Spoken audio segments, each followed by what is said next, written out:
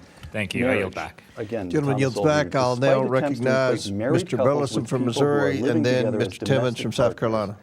Married couples. Thank you, Mr. Chairman. Governor Genuinely Waltz, married couples, we already not know domestic partners, that the Minnesota are in Medical fact Assistance better off by gives almost taxpayer any dollars standard you to can think of. people that are not Close here quote. legally, illegal aliens. And we Income. know that in People large who are married part, have higher income.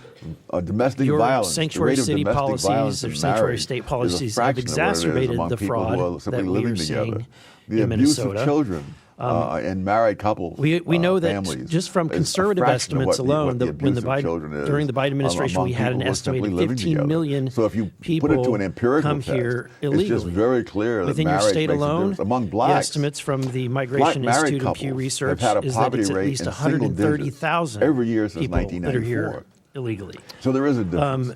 And we know that $250 million was stolen